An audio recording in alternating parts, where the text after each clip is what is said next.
बिस्मिल्लाहिर्रहमानिर्रहीम। अस्सलाम वालेकुम।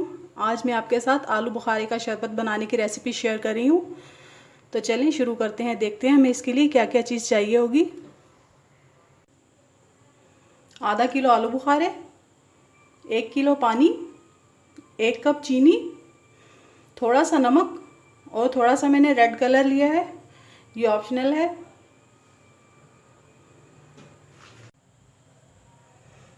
1 लीटर जो हमने पानी लिया था ये मैं कढ़ाई में डाल दूंगी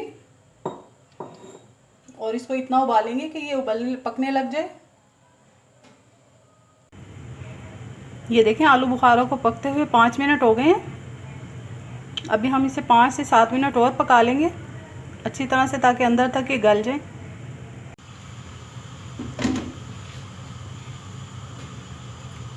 अब इसमें जो हमने 1 कप चीनी ली थी वो डाल दूंगी।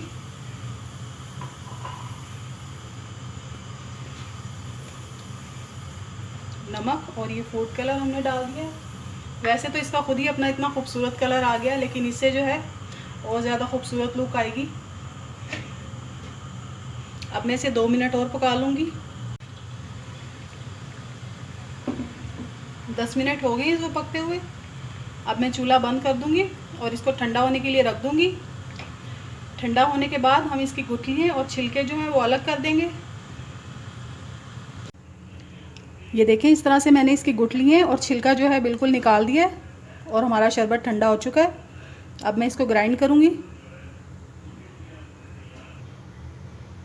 अब इसको मैं ग्राइंड कर लूँगी।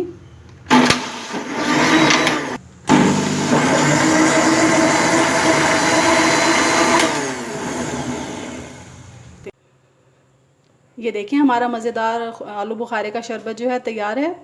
ये दिल के मरीज़ों के लिए बहुत मुफीद है, खून बनाता है, गर्मी में तवानाई देता है। इसे आप घर में बनाकर पिएं और मुझे कमेंट्स में ज़रूर बताएं कि आपको मेरी वीडियो कैसी लगी। इंशाल्लाह बहुत जल्द नई और मज़ेदार रेसिपी के साथ फिर हाज़िर होंगी। तब तक के लिए मुझे इजाज़त दीजिए। अल्लाह हाफिज़।